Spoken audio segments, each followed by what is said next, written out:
আলহামদুলিল্লাহি রাব্বিল আলামিন ওয়াল আকিবাতু লিল মুত্তাকিন ওয়াস সালাতু ওয়াস সালামু আলা নাবিয়্যা মিন বাদিহি ওয়া আলা আলিহি ওয়া আসহাবিহি আজমাইন। প্রিয় দর্শক শ্রোতা, আসসালামু আলাইকুম ওয়া রাহমাতুল্লাহি ওয়া বারাকাতুহু। আজকে আমরা আলোচনা করব জিলহজ মাসের ফজিলত সম্পর্কে। জিলহজ মাসের অত্যাধিক ফজিলত রয়েছে, বিশেষত প্রথম দশকের। এই মর্মে মহাগ্রন্থ আল কোরআনুল কারীমের সূরা ফজরের প্রথম ও দ্বিতীয় নম্বর আয়াতের ভিতরে আল্লাহ তাআলা ইরশাদ করেছেন, ওয়াল ফাজরি ওয়া লায়ালিন আশর। এখানে আল্লাহ তাআলা ফজর এবং দশম রাত্রির কসম করেছেন। ফজর বলতে ঈদের দিনকে বোঝানো হয়েছে এবং দশম দিন বলতে জিলহজ মাসের প্রথম দশক বোঝানো হয়েছে। এই মর্মে অত্র আয়াতে কারিমা দ্বয়ের তাফসিরে ইবনে কাসিরের ভিতরে উল্লেখ করা হয়েছে, আম্মাল ফজর ফামারুফুন ওয়া হুয়া সুবহ আলা কওলিহি ওয়া আলী ওয়া ইবনে আব্বাসিন ও মুজাহিদিন ও আকরমা ও সুদা ওয়ান মাসরুকিন ও মুজাহিদিন ও মুহাম্মদ ইবনে কাবিন আল মুরাদ বিহি ফজর ইয়াউমুন নাহার খাসসাতান।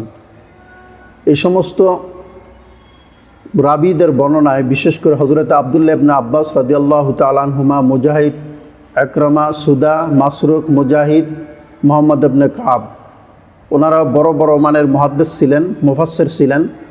ওনারা এই আয়াতে কারিমার উদ্দেশ্য নিয়েছেন, ফজরের উদ্দেশ্য নিয়েছেন আল মুরাদু বিহি ফজরুন ইয়াউমান নাহারি খাসসাতুন, বিশেষ করে কোরবানির দিন ফজর, এটাকে বোঝানো হয়েছে। ওহুয়া খাতিমাতুল লায়ালিল আশর, এটা হলো যে ফজরের দিন বলতে প্রথম দশকের সকালবেলা, প্রথম দশকের রাত্রি অতিবাহিত হওয়ার পর যে সকালবেলা আসে, অর্থাৎ কোরবানির দিন, এটাকে বোঝানো হয়েছে।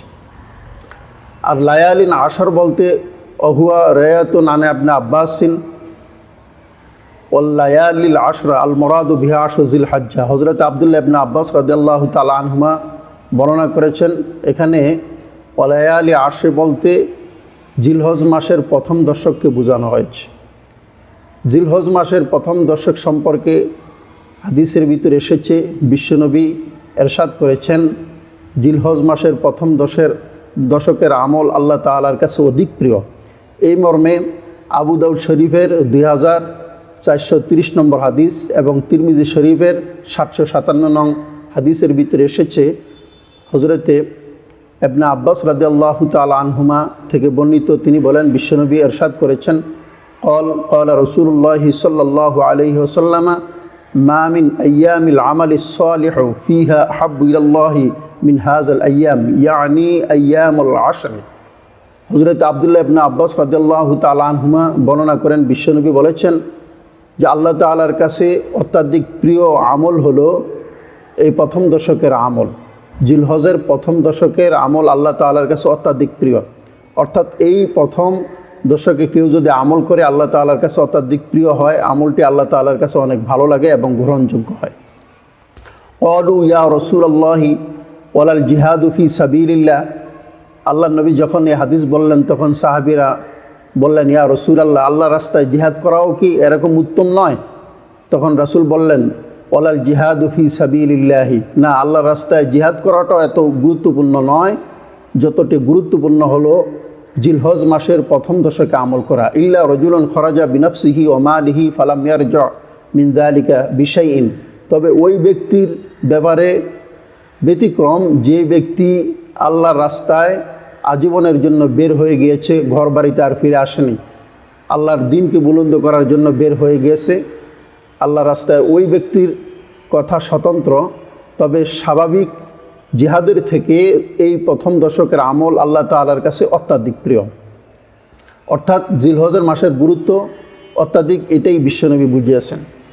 2 নম্বর হচ্ছে, জিলহজ মাসের প্রথম থেকে কোরবানির দিন পর্যন্ত যে ব্যক্তি কোরবানি দেওয়ার ইচ্ছা করবে, সে ব্যক্তি নখ এবং শরীরের অবাঞ্ছিত কোনো পশম কাটবে না। না কাটা এটা মুস্তাহাব, এই সম্পর্কে হাদিস শরীফের ভিতরে এসেছে, বিশেষ করে মুসলিম শরীফের 4964 নম্বর হাদিস। হজরতে উম্মে সালমা রাদিয়াল্লাহু তাআলা আনহা হাদিসটি বর্ণনা করেন, সাঈদ ইবনুল মুসাইয়্যিব ইয়াকুলু সামিআতু উম্মে সালমাতা যাওজান নবী সাল্লাল্লাহু আলাইহি ওয়াসাল্লাম। সাঈদ ইবনুল মুসাইয়্যিব উনি একজন তাবী ছিলেন। উনি বলতেছেন, আল্লাহর নবীর প্রিয়তমা স্ত্রী হজরতে উম্মে সালমা রাদিয়াল্লাহু তাআলা আনহা থেকে আমি শুনেছি, উম্মে সালমা রাদিয়াল্লাহু তাআলা আনহা বর্ণনা করেছেন, তাকুলু ক্বালা রাসূলুল্লাহি সাল্লাল্লাহু আলাইহি ওয়াসাল্লাম মান কানা লাহু যিবহুন ইয়াসবাহুহু ফাইদা উহিল্লা হিলালু যিল হজ্জাতি ফালা ইয়াখুযান্না মিন শু'রিহি ওয়ালা মিন আযফারিহি শাইআন হাত্তা ইদহা। আল্লাহর নবী ইরশাদ করেছেন, যে ব্যক্তি কোরবানি দেওয়ার ইচ্ছা পোষণ করবে সে ব্যক্তি যেন শরীরের পশম এবং হাতে পায়ের নখ না কাটে কোরবানি করা পর্যন্ত, অর্থাৎ কোরবানির আগ পর্যন্ত কাটবে না, কোরবানির পর কেটে নেবে। এটা বিশ্বনবী এ মর্মে উৎসাহিত করেছেন, না কাটার জন্য বলেছেন।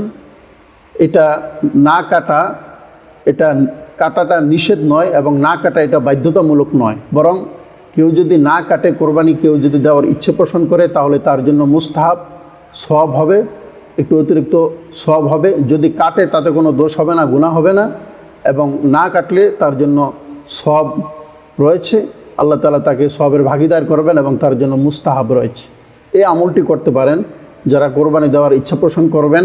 তারা কোরবানি জিলহজের প্রথম তারিখ থেকে শুরু করে কোরবানি দেওয়া পর্যন্ত শরীরের অবাঞ্ছিত কোনো পশম, চুল কোনো কিছু কাটবেন না এবং নখও কাটবেন না। কোরবানি দেওয়ার পর এরপর কাটবেন।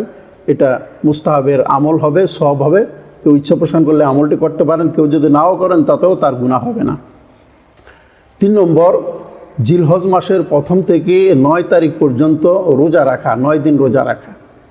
এই 9 দিন বিশ্বনবী রোজা রেখেছেন। এই মর্মে আবু দাউদ শরীফের 2429 নম্বর হাদিসের ভিতরে এসেছে, হজরতে হুনাইদা ইবনে খালিদ রাদিয়াল্লাহু তাআলা আনহু তার স্ত্রী থেকে বর্ণনা করেছেন, তার স্ত্রী বিশ্বনবীর কোনো একজন স্ত্রী থেকে বর্ণনা করেছে। এই মর্মে হাদিসে এইভাবে এসেছে, আন হুনাইদা ইবনে খালিদিন আন ইমরাতিহি আন বাদি আজওয়াজিন নবী সাল্লাল্লাহু আলাইহি ওয়াসাল্লাম قالت كان رسول الله صلى الله عليه وسلم يصوم 9 ذي الحجة ويوم عاشوراء وثلاثة أيام من كل شهر أول 2 من الشهر والخميس। হযরত হুনাইদা ইবনে খালিদ তার স্ত্রী থেকে, তার স্ত্রী বিশ্বনবীর কোন এক স্ত্রী থেকে বর্ণনা করেছেন যে বিশ্বনবী ইরশাদ করেছেন যে বিশ্বনবীর এই আমলটা ছিল, উনি স্ত্রী বলতেছেন বিশ্বনবীর, যে বিশ্বনবীর এই আমলটা ছিল, কানা রাসূলুল্লাহ সাল্লাল্লাহু আলাইহি ওয়াসাল্লাম ইয়াসুমু 9 যিল হজ্জা, আল্লাহ নবী জিলহজের প্রথম 9 দিন রোজা রাখতেন, ওয়ায়ামা আশুরা এবং আশুরার দিনও রোজা রাখতেন, ও সালাসাতা আইয়ামিন এবং মিন কুল্লি শাহরিন প্রত্যেক মাসের 3 দিন রোজা রাখতেন। অর্থাৎ 13, 14, 15 এই আরবি মাসের এই তারিখগুলিতে রোজা রাখে, এটাকে বলা হয় আইয়ামে বীজের রোজা। এটা বিশ্বনবী এই রোজাগুলি করতেন। ও আউয়ালা 2 মিনাশ শাহরি ওয়াল খামিস এবং প্রত্যেক মাসের সোমবার এবং প্রথম বৃহস্পতিবারে রোজা রাখতেন। এখানে বিশ্বনবীর স্ত্রী প্রথম থেকে 9 তারিখ পর্যন্ত, জিলহজের প্রথম থেকে 9 তারিখ পর্যন্ত এই 9 দিন রোজা রাখার কথা বলেছেন। এই রোজা বিশ্বনবী রাখতেন এবং এই আমলটাও করতে পারেন। প্রথম থেকে 9 দিন পর্যন্ত রোজা রাখতে পারেন, অত্যাধিক সওয়াব হবে এবং এগুলি সওয়াবের কারণ হবে। একটা আমল আছে, আপনারা ইচ্ছা করলে আমলটা করতে পারেন। এরপরে 4 নম্বর হচ্ছে 9 জিলহজ আরাফাতের দিন রোজা রাখার ফজিলত। যদি প্রথম থেকে 8 দিন পর্যন্ত রোজা রাখতে কষ্ট হয় বা না রাখেন, তাহলে বিশেষ করে 9 জিলহজ আরাফার দিন রোজা রাখবেন। এই রোজাটা আরও বেশি সওয়াব।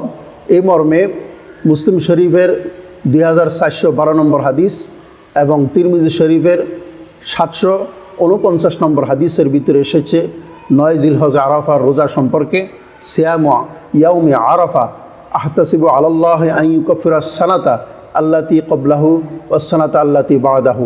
আল্লাহর নবী ইরশাদ করেছেন, আরাফার দিন রোজা রাখার ফজিলত আমি মনে করি আল্লাহ তাআলার কাছে, আল্লাহ তাআলা পূর্বেকার এবং পরেরকার 1 বছরের গুনাহ তার জন্য মাফ করে দেবেন। সুতরাং এটা অত্যাধিক ফজিলতের একটি আমল।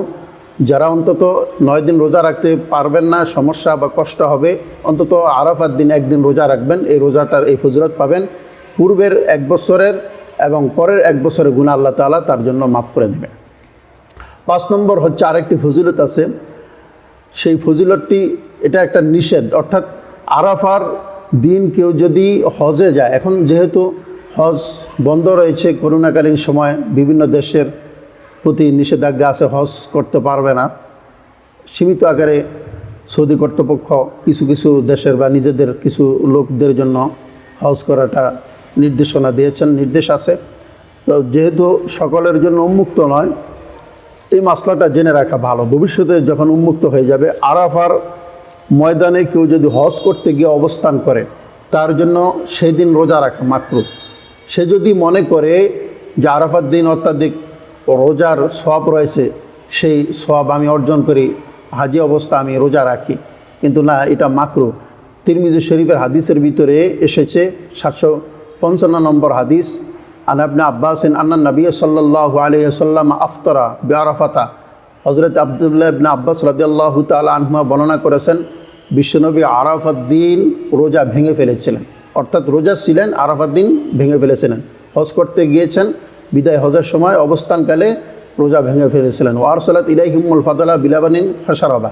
উম্মুল ফজল নামক এক মহিলা বিশ্বনবীর কাছে কিছু দুধ হাদিয়া পাঠিয়েছিলেন, বিশ্বনবী তখন ওই দুধ পান করেছিলেন। তার মানে আগে রোজা ছিলেন, পান করে রোজা ভঙ্গ করেছেন, এটা বাধ্যতামূলক না।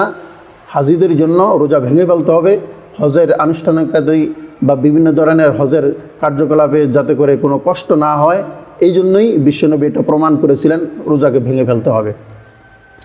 এরপর 6 নম্বর আরেকটা আছে নিষেধাজ্ঞা, শুধু আরাফার দিন নিষেধ নয়, বছরে 5 দিন রোজা রাখা নিষেধ। যেরকম ঈদ উল ফিতরের দিন, অর্থাৎ মাহে রমজানের পরে যেই রোজাটি আমরা রাখি, এই যে ঈদটি করি আমরা, ঈদ উল ফিতরের যেই ঈদটি আমরা উদযাপন করি, এ একটা ঈদের দিন, রোজার ঈদ যেটাকে আমরা সহজ কথা বলি। 2 নম্বর হচ্ছে কোরবানির ঈদ, এই 2 দিন, এবং আইয়ামে তাশরিকের আরও 3 দিন। কোরবানির ঈদের পর আরও 3 দিন, এই বছরে 5 দিন রোজা রাখা নিষেধ।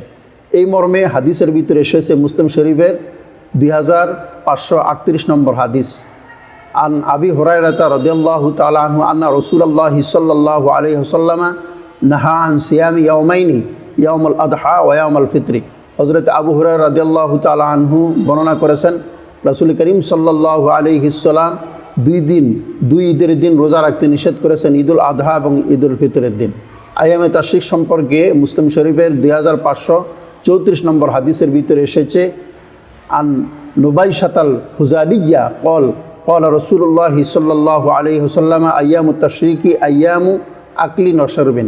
হযরতে নুবাইশাতাল হাজালি রাদিয়াল্লাহু তাআলা আনহু বর্ণনা করেছেন, বিশ্বনবী বলেছেন যে আইয়ামে তাশরিকের দিন হলো খাওয়ার দিন এবং পানাহারের দিন, অর্থাৎ ঈদের দিনের পরে আরও 3 দিন, ঈদের দিন সহ 4 দিন, এই 3 দিন হচ্ছে খাওয়ার দিন, পান করার দিন। কোরবানি গোশত খাবেন, বিভিন্ন কিছু খাবেন, এটা আল্লাহ তাআলার একটা দাওয়াত। সেই জন্যই এই বছরে 5 দিন রোজা রাখা নিষেধ, হারাম। কেউ যদি রোজা রাখেন তার গুনাহ হবে। বছরে 5 দিন ছাড়া সারা বছরে যেই কোনো দিন আপনি নফল রোজা রাখতে পারেন, কিন্তু এই 5 দিন আপনি রোজা রাখতে পারবেন না। এই 5 দিন রোজা থেকে আপনাকে বিরত রাখতে হবে। এরপর 7 নম্বরে আরেকটা আমল, যার সামর্থ্য আছে সে ব্যক্তি কোরবানি করবে। কোরবানি করার সম্পর্কে মহাগ্রন্থ আল কোরআনুল কারীমে সূরা কাউসারের ভিতর আল্লাহ তাআলা ইরশাদ করেছেন, ফাসাল্লি লিরাব্বিকা ওয়ানহার। হে বিশ্বনবী, আল্লাহ তাআলা ইরশাদ করেছেন, আমার নবী, আপনি আপনার রবের উদ্দেশ্যে নামাজ পড়ুন এবং কোরবানি করুন। এখানে নামাজ বলতে 5 ওয়াক্ত ফরজ নামাজকে বোঝানো হয়েছে এবং কোরবানি করার নির্দেশ আল্লাহ তাআলা প্রদান করেছেন। হযরত আব্দুল্লাহ ইবনে আব্বাস রাদিয়াল্লাহু তাআলা আনহুমা এই আয়াতের তাফসির ইবনে কাসির ভিতরে উল্লেখ করেছেন, ওয়ানহার, কোরবানি করুন দ্বারা এখানে এই ঈদের দিন যে আমরা কোরবানি করি, ঈদুল আদহা, এই কোরবানিকে আল্লাহ তাআলা বুঝিয়েছেন। তাছাড়া এই মর্মে হাদিসের ভিতরে এসেছে ইবনে মাজাহ শরীফের 3126 নম্বর হাদিস ও 3127 নম্বর হাদিস। হযরত আয়েশা সিদ্দিকা রাদিয়াল্লাহু তাআলা আনহা থেকে হাদিসটি বর্ণিত, আন আয়েশা আন্না নবী সাল্লাল্লাহু আলাইহি ওয়াসাল্লাম ক্বালা মা আমিলা ইবনে আদম ইয়াওমান নাহারি আমালান আহাব্বু ইলাল্লাহি আযজা ওয়া জাল্লা মিন হিরাকাতি দাম। হযরত আয়েশা সিদ্দিকা রাদিয়াল্লাহু তাআলা আনহা বলেছেন, আল্লাহর নবী ইরশাদ করেছেন যে আল্লাহ তাআলার কাছে কোরবানির দিনের ভিতরে সবথেকে প্রিয় আমল হচ্ছে রক্ত প্রবাহিত করা কোনো হালাল পশু। ওয়াইন্নাহু লা ইয়াতি ইয়াউমাল কিয়ামাতি বিকুরুনিহা ওয়া আজলাফিহা ওয়া আশআরিহা, কেননা যে ব্যক্তি কোরবানি করবে এই কোরবানির পশু কিয়ামতের দিন তার শিং এবং তার খুর সহ এবং তার যা কিছু ছিল যেইভাবে ছিল ওইভাবে আল্লাহ তাআলার দরবারে এসে তার পক্ষে সাক্ষী দিবে। সুতরাং এইটাই হচ্ছে আল্লাহ তাআলার কাছে কোরবানির দিনের শ্রেষ্ঠ আমল, যে ইহরাকুদ্দাম, রক্ত প্রবাহিত করা। ওয়াইন্নাদ-দাম লা ইয়াকাউ মিনাল্লাহি আযজা ওয়া জাল্লা বিমাকানিন ক্বাবলা আন ইয়াকা আলাল আরদি।